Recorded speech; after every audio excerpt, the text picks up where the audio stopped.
Hi guys, Tom Morrison here, and do you have the tightest shoulders in the world? Does your overhead press look like this? Well, we are going to show you how to improve it today with a very simple mobility circuit that just takes a little bit of time. So, very first thing I want to think about is thinking from the middle out, okay? So your thoracic spine has to come first, your upper back. If it isn't moving well, then your shoulder blades aren't going to move freely, and you're just going to have rubbish shoulders in general, okay? So, very important thing to do first. So what Jenny's going to do is she's going to sit down, well done Jenny, then she's going to put her elbow inside one of her legs. She's going to use that as an anchor point, then grab onto her ribs with the other arm, and she's then going to really try and expand herself around as much as she can. Take a deep breath in here, try and expand the ribs out as much as she can, and then as she breathes out, she's going to try and rotate herself around further, okay? Focus only on your upper back in this position. You don't want to be feeling the lower back as you're doing this.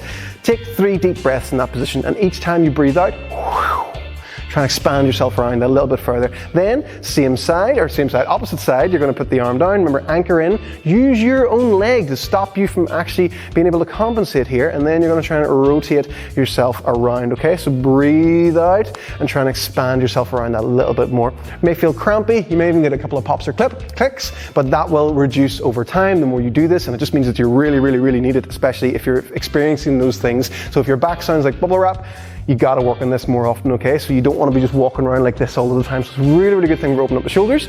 Do that a few times on each side, okay? Then after that, we're gonna actually work on stretching the shoulders themselves. So we've got a couple of very light fractional plates here. So these are 1.25 kilos. Jenny's gonna lie herself down on the bench, and she's gonna do, first of all, what most of you will probably do. She's going to lift the hands up, then she's going to have her thumbs pointed backwards. Then she's going to lower the hands down until she starts to feel a stretch in her shoulders.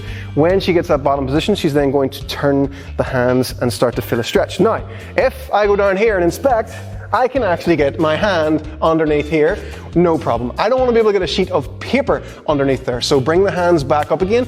You gotta fix this from the bottom first, okay? So this is a really big challenge for Jenny especially. We finally found something that Jenny struggles with. She is going to lift her knees up into your chest, and that's going to help her to press her lower back into the bench. Now it's much harder for me. I can't actually get my hand underneath anymore. So what we're going to do now is go back into that same position, and she'll probably find she has a little bit less range, and it feels a little bit more intense. Then when the thumbs are back, you then at the bottom turn them so that the palms are facing up to the ceiling. You then focus on getting a nice stretch in this position. If you need to take a break at any point, just bring the hands back up again. Nice and slowly, and just relax. So your tolerance for this will be different. Some people can hang out there for a minute, some people 10 seconds, and they feel like their shoulders are going to fall off. So just you work to whatever you can cope with, and make sure that you're feeling that stretch. And make sure you'll probably look, if we bring the hands up, you'll look more like this in this position. Jenny's shoulders are actually too mobile, so she needs to work a lot more to stabilize them.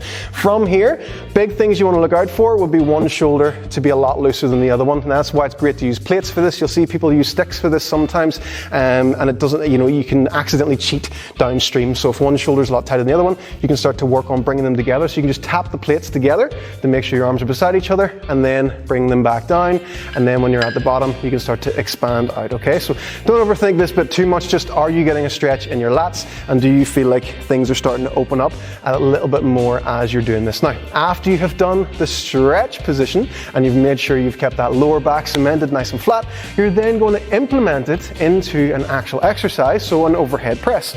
Dumbbells are great to use for this. Light dumbbells, we're still technically stretching or working on mobility, but we want to use a little bit of weight, a little bit of resistance. Jenny is going to press the dumbbells with her thumbs back first of all, like we were doing in the initial stretch. Then when she reaches the top, she's going to turn her hands out, reach up as high as she can, and imagine she was pulling the ribs down. Not imagine, actually pull the ribs down as much as she can, and then she's going to have a lovely position. If Jenny turns to the side from me here, you'll be able to see that her wrist is in line with her elbow, and her elbow is in line with her shoulder, and her shoulder is in line with her spine, and then her hips and everything else downstreams follow. We've got Super Jenny! Yay! So that is the position you're looking to achieve over time. That's the position you're looking to improve on. You can do a couple of presses in that position. You could do standard presses with the dumbbells come in front of you and you go up that way, or you could bring them out to the side and press. Get jacked shoulders, like that as well, and just nice and slow, treat it like you're stretching, especially at that top position. Then after you've done that, work on this until your positions look a lot better. So you could run through the whole circuit again. You could do 3 to 5 times, 3 to 5 sets of the full circuit again.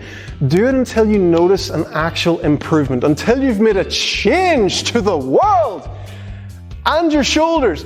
Do it until you've actually made a noticeable change. So it's not how long do I do this for, it's do it until you've noticed an actionable change that you can implement into your overall training.